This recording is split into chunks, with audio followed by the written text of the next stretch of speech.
केवल कवियों की कविताओं को पढ़ करके इस मर्यादित गद्दी से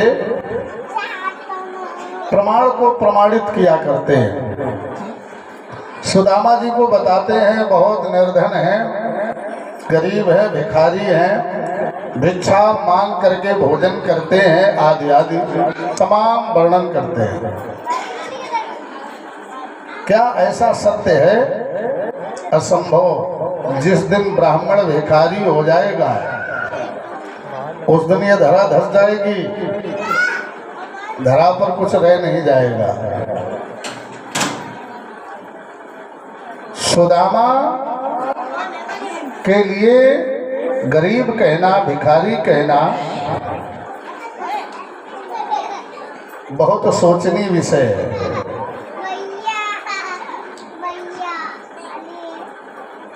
केवल एक कवि हुए जिन्होंने सुदामा जी के चरित्र को लेखांकित किया है। शायद सभी लोग जानते हो उन कवियों के विषय में। उस कवि के विषय में नरोत्तम दास जी महाराज। नरोत्तम दास जी ने कवि ने सुदामा के चरित्र को लेखांकित किया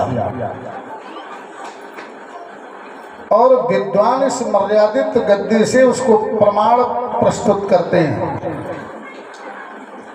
क्या किसी कवि के लिखी हुई कविता को इस मर्यादित गद्दी से किसी को प्रमाण से प्रमाणित किया जा सकता है? क्या कवि कुछ सत्यभाषी होते हैं? क्या कवि सत्य बोल सकता है, सत्य लिख सकता है? कभी कभी सत्य नहीं लिख सकता है। कवि के लिए तो स्पष्ट बताया गया है, जहां न जाए रवि वहां जाए कवि। तो इसके माने अति संयुक्त रचना कवि के पास है, कल्पनाओं की रचना कवि लेखांकित करता है। लेकिन मर्यादित गद्दी से इसको प्रमाणित नहीं किया जा सकता है। अब देखिए श्रीमद् भागवत जी का प्रमाण क्या है सुदामा जी के लिए। अब ये आप लोग निश्चय करें कि सुदामा गरीब है, निर्धन है, भिखारी है, याचक है, या भगवान कृष्ण से कहीं कम है। हाँ, ये मान सकते हैं यदि भगवान कृष्ण द्वारिकाधीश नहीं है, भिखारी है, तो फिर सुदामा भी भिखारी हो सकता है। लेकिन सुदामा भिखारी हो, कृष्ण द्वारिकाधीश हो, ये बिल्कुल असंभव, बिल्कुल असंभव।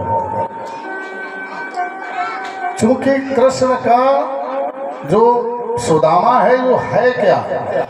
पहले तो रिश्ता देखो।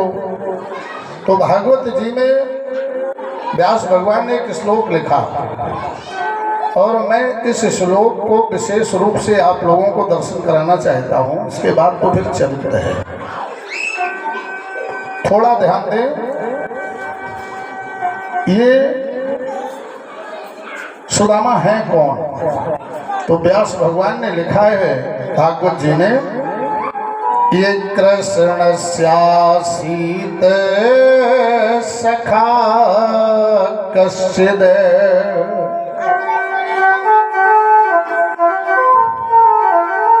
कृष्ण स्यासीत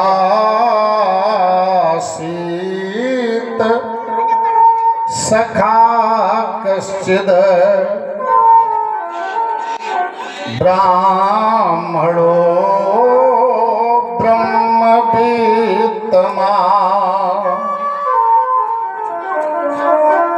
विरक्त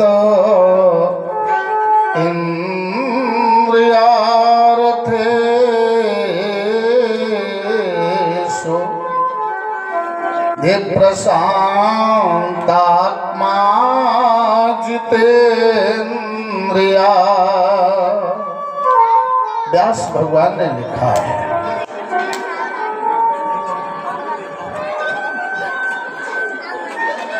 कृष्ण अस्यासीत सखा कश्चिद, कृष्ण अस्या आसीत सखा कश्चिद, कृष्ण का आसीत माने था, सखा माने मित्र। भगवान कृष्ण का कोई, कश्चिद माने कोई, नाम नहीं आया, परिचय नहीं दिया गया। बोले कश्चिद कोई सखा आसीत, सखा था। जो सखा था, पहली बात तो यही थोड़ा चिंतन करें, भगवान कृष्ण का कौन है? सखा है, मित्र है। मित्र का के लक्षण क्या होते हैं? मित्र किसे कहते हैं? तो रामचरितमानस में मित्र को बताया गया है कि मित्र से के दुख से यदि मित्र दुखी है, मित्र के सुख में मित्र सुखी है, उसे मित्र कहते हैं। और भगवान कृष्ण का सुदामा है कौन? मित्र है। तो यदि भगवान कृष्ण द्वारिकाधीश हैं, प्रसन्न हैं, सुखी हैं, तो क्या सुदामा दुखी हो सकते हैं? जब मित्र हैं तो मित्र का लक्षण है कि मित्र के सुख में मित्र सुखी और मित्र के दुख से दुखी। और यदि सुदामा दुखी हैं तो कृष्ण क्या सुखी हो सकते हैं? वो द्वारिकाधीश हो सकते हैं? नहीं। तो या तो फिर सखा न हो। वैसे मित्र और सखा में भी अंतर है। मित्र शरीर दो है, लेकिन आत्मा एक, उसे मित्र कहते हैं।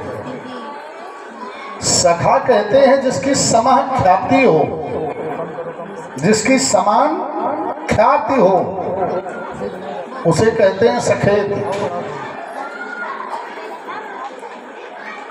तो जब यहाँ सखा है तो समान ख्याति है, फिर इनको दुखी कह देना अच्छा नहीं लगता है।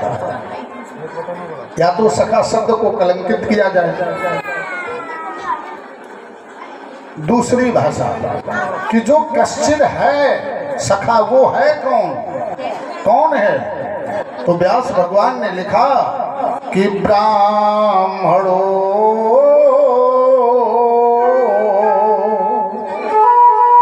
जो कश्चिद सखा है वो ब्राह्मण है। ब्राह्मण, ब्राह्मण कहते किसे हैं? ब्राह्मण किसे कहते हैं? ब्राह्मण कहते हैं ब्रह्म जानाति सा ब्राह्मणा, जो ब्रह्म को जान लेता है उसे कहते हैं ब्राह्मण। जिसको ब्रह्म के जानने की सामर्थ्य हो जाती है उसको कहते हैं ब्राह्मण। या दूसरे शब्दों में कहते हैं ब्रह्मलीनम यस्सा, वही ब्राह्मणा। जिनकी स्थिति ब्राह्मी हो जाती है वो ब्राह्मण है। सुखदेव जी कहते हैं राजेंद्र, ब्रह्म जानाति सा ब्राह्मणा, जो ब्रह्म को जान ले उसको ब्राह्मण कहते। हो ब्रह्म को जान कौन पाता है? कौन जानता है ब्रह्म को? तो महाराज जी गोस्वामी जी ने बताया है ब्रह्म को कौन जानता है, उस परमात्मा को कौन जान पाता है?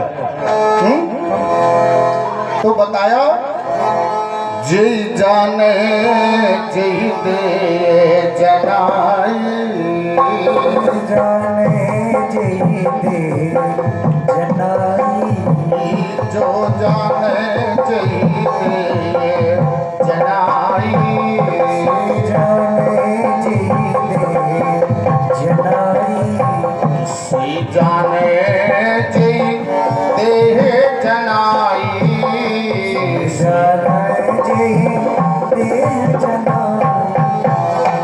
जानत तुम्हें तुम्हें हो जाई, जानत तुम्हें तुम्हें हो जाई, जानत तुम्हें तुम्हें हो जाई।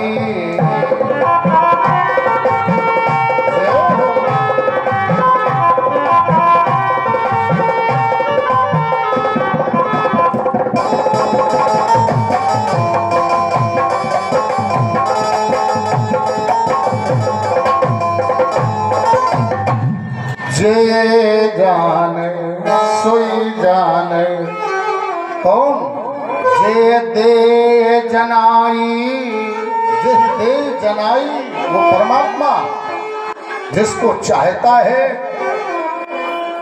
जिसको जनाना चाहता है वही जान पाता है। तो बोले जानत तुम्हें, जो तुम्हें जान जाता है तो तुम्हें होए जाए, वो तुम में ही हो जाता है।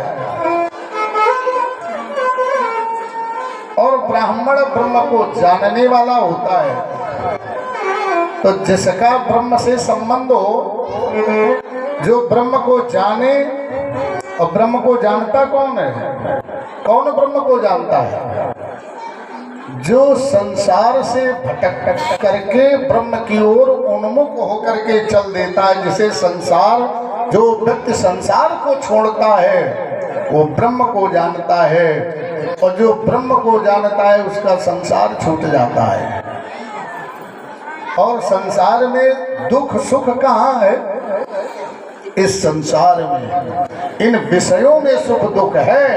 और महाराज जो सुदामा जी हैं वो विषयों से विरक्त हैं, संसार से विरक्त हैं, अर्थात उनकी ब्राह्मी स्थिति है, वो ब्रह्म को जानते हैं भक्तों। जब उस पर ब्रह्म परमात्मा की जरा सी कहीं दूर से दृष्टि पड़ती है,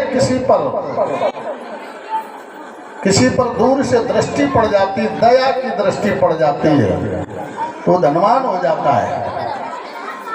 और जिसका खजाना स्वयं ब्रह्म हो, ब्रह्मवित्तमा एक उपाधि मिली है, बोले ब्राह्मण है, ब्रह्मवित्तमा है।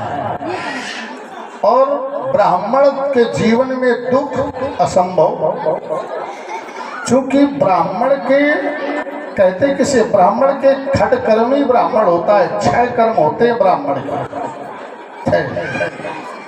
कौन कौन?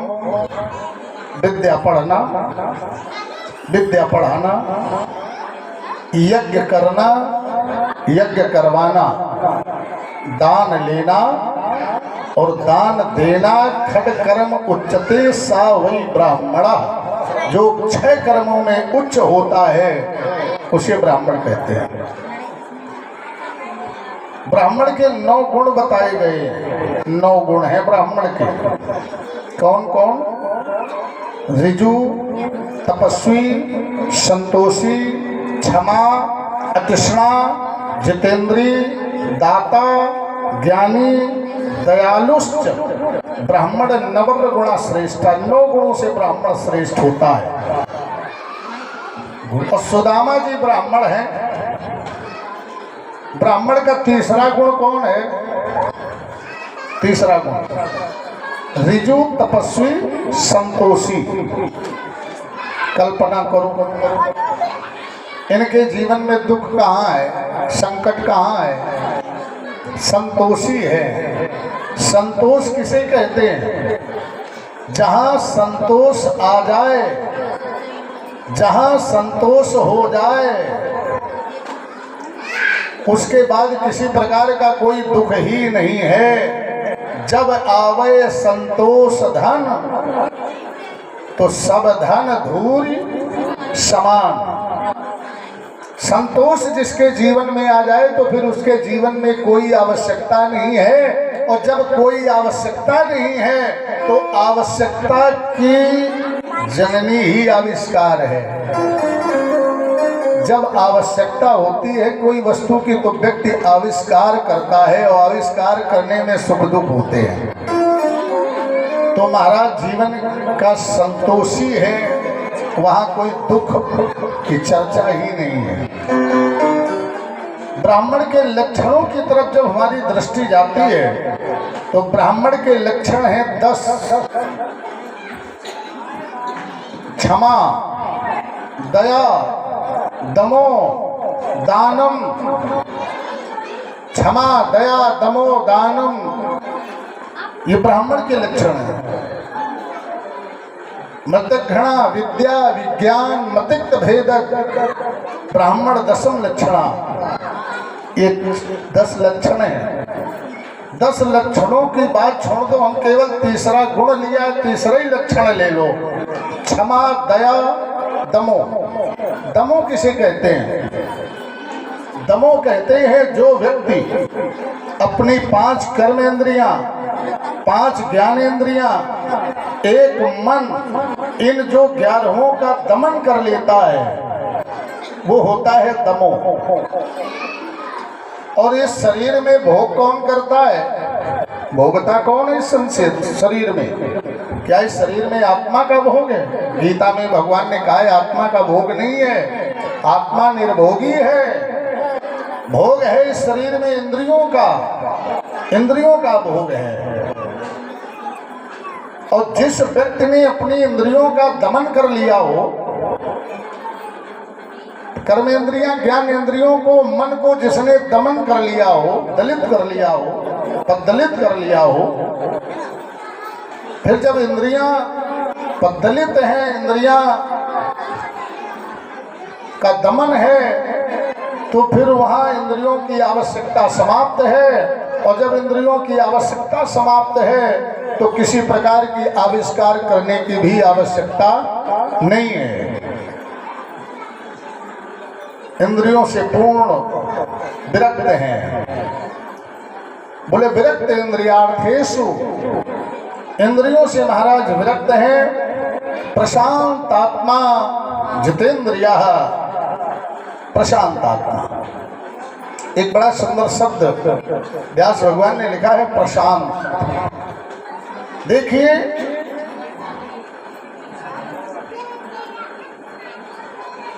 शब्दानाम अर्थः, हर शब्द के कोई ना कोई विशेष स्थान के स्तर से प्रयोग है, अर्थ है उसका। यहाँ पर व्यास भगवान लिख देते शांत आत्मा जितेंद्रिया, तो क्या दोष हो जाता? लेकिन शांत आत्मा नहीं लिखा, यहाँ लिखा है व्यास भगवान ने सुदामा जी के लिए प्रशांत आत्मा, प्रशांत आत्मा जितेंद्रिया, जिसकी आत्प्रा माने, जो प्रशांत प्रा क्या है? शांत में प्रा जो जुड़ा है, प्रा व्याकरण में उपसर्ग है, विशेष का संबोधन है। तो शांत आत्मा जो है वो, शांत आत्मा उसे कहते हैं कि एक बार शांति प्राप्त करने के बाद दोबारा जीवन में पुनः अशांति आ जाए, वहाँ शांति का प्रयोग है।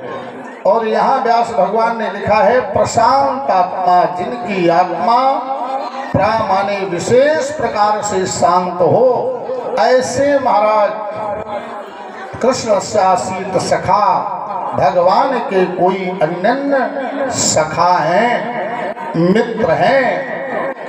लोग कहते हैं कि सुदामा जी भिक्षा मांग करके भोजन करते थे।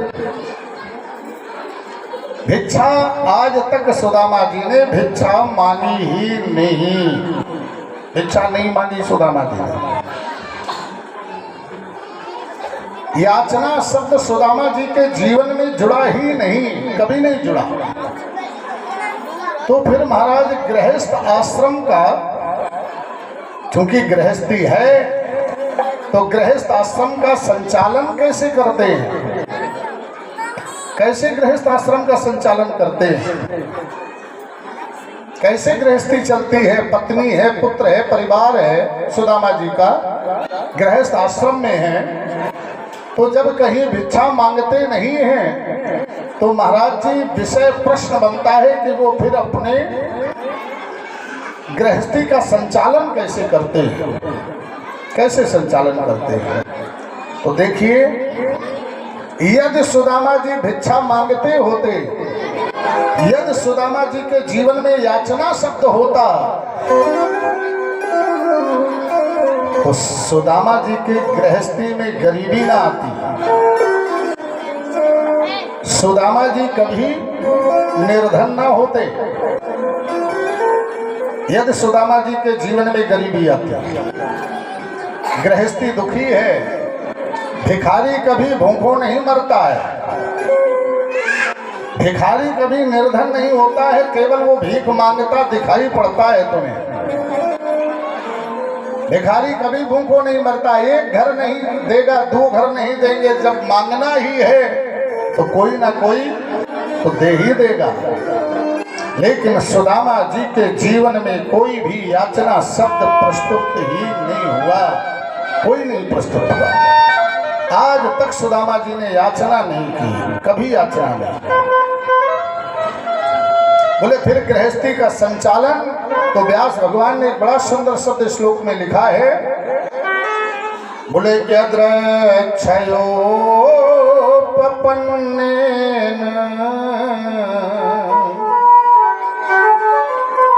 यद्रक्षयोपपन्नेन, एक शब्द आया है यद्रक्षया। यद्रक्षया क्या है? बोले जो अपनी इच्छा से कोई भी सुदामा जी के झोली में डाल देता था तो सुदामा जी वही लेकर के आते थे। आज तक सुदामा जी ने कभी भी किसी से याचना नहीं की, मांगा नहीं सुदामा जी ने, केवल ये पृथ्वी का भ्रमण किया है। और जब पृथ्वी का भ्रमण करते थे, यदि कोई इन्हें दे देता था अपनी इच्छा से, तो महाराज जी वही लेकर के अपनी गृहस्थी में आ जाते थे। और यदि कभी कभी ऐसा होता था कि महाराज भ्रमण ही किया करते, 2-2, 3-3 दिन हो जाए, कोई इच्छा से दे ही ना इनको। और जब कोई देता नहीं था, जब कोई देता नहीं था तो गृहस्थी में कुछ मिलता नहीं था। बेचारे बच्चे थे, स्त्री थी, भोजन नहीं बनता था, ऐसी गरीबी में गृहस्थी थी। दूसरी बात, लोग कहते हैं कि भगवान के साथ सुदामा जी ने छल करके चने चबा लिए, इसके कारण इनकी गृहस्थी में दरिद्रता आ गई, भगवान से चोरी की। इसका भी रहस्य विशेष है। कभी सुदामा मित्र, कभी मित्र से चोरी क्या करेगा। लेकिन यहाँ पर सुदामा जी के जीवन में एक चूंकि ब्रह्मदर्शी थे सुदामा, एक पटकथा आती है। सुदामा जी के जो जीवन में गरीबी, जो गृहस्थी में गरीबी आई है, उसका कारण क्या था? एक ब्राह्मणी थी, अन्य भगवान श्री श्याम सुंदर की भक्त, विशेष भक्त थी। बेचारी वो धन नहीं था, उसके यहाँ भी यही था, 3-3 दिन भोजन नहीं करती थी, केवल भगवान का भजन ही किया करती थी। एक दिन भ्रमण के लिए गई तो कहीं से उसे थोड़े चने मिल गए, चने मिल गए। उन चनों को ले करके पोटरी में बांधा, बांध करके घर लाई, और घर में संध्या हो गई थी। तो इस बूढ़ी माँ ने सोचा पहले संध्या वंदन कर ले, इसके बाद मैं पाऊंगी। तो ये संध्या वंदन करने के लिए बैठी बेचारी ब्राह्मणी भगवान के नाम में इतना मग्न हो गई कि नेत्र बंद करके साधना चल रही थी, नेत्र बंद करते करते ये सो गई, तो वहीं पर गिर गई। कुछ चोर आ गए, 10 वो आए और आ करके इस बूढ़ी माँ की कुटिया में प्रवेश किया तो कहीं कुछ दिखाई ना पड़ा, वो चना पोटरी में थे। तो उसने वो पोटरी उठाई और पोटरी उठा करके जैसे भगना चाहा तो बूढ़ी माँ जग गई। बूढ़ी माँ बेचारी भूखों से 3 दिन से व्याकुल थी, वो दौड़ी पीछे, अरे भैया मैं भूखी हूँ, 3 दिन से मैंने कुछ नहीं खाया है, मेरे चने मुझे दे दो। लेकिन वो चोर चने नहीं दिए। बूढ़ी माँ दौड़ती रही, श्रमित हो गई, गिर पड़ी और कहा, जा, ऐसे तू गरीबनी के चनों को लेकर के गया है तो जाओ, मैं श्राप देती हूं कि जो इन चनों को चबाएगा वो दरिद्र योग में चला जाएगा, गृहस्थी दरिद्र हो जाएगी। वो बूढ़ी माँ के श्रापित चने, जिस समय श्राप मिला तो सुना उन चोरों ने तो कहा ये चना चबाओ मत। वो चना निकले सांदीपन गुरु के आश्रम के पास से, तो वो पोटरी जो है सांदीपन जी के आश्रम में फेंक दिया। पोटरी फेंक दी चोरों ने। अब सुबह गुरु माता झाड़ू लगाने के लिए निकली आश्रम में, तो वो पोटरी बंधी पड़ी थी। पोटरी को गुरु माता ने ले लिया और लेने के बाद आश्रम में रखा। थोड़ी देर बाद सुदामा कृष्ण समिधा लेने के लिए भेजा, लकड़ी लेने के लिए। तो सुदामा कृष्ण जब चलने लगे तो सुदामा को वो पोटरी चने की दे दी, तुम दोनों लोग मिल करके खा लेना। अब वो पोटरी लेकर के सुदामा जी आए। जिस समय वृक्ष पर चढ़े हुए लकड़ी तोड़ रहे थे भगवान, तो सुदामा जी उन पोटरी के जो चने थे उसको देख करके, चूंकि ब्रह्म ज्ञानी थे सुदामा, तो सुदामा सब कुछ जान लिया कि ये चने श्रापित हैं। यदि मेरे श्याम, मेरा मित्र द्वारिकाधीश, वो मेरा मित्र यदि ये चने चबाएगा तो लक्ष्मी के पति दरिद्र हो जाएंगे, श्रापित हैं चने। और यदि मेरा भगवान ही दरिद्र हो गया, मेरा मित्र दरिद्र हो गया, तो धिक्कार है मेरे जीवन को। इसलिए ये चनों को मैं ही चाव करके मैं दरिद्र हो जाऊंगा, लेकिन मेरा मित्र दरिद्र ना हो। इसलिए सुदामा जी ने उन चनों को अकेले ही चाव लिया।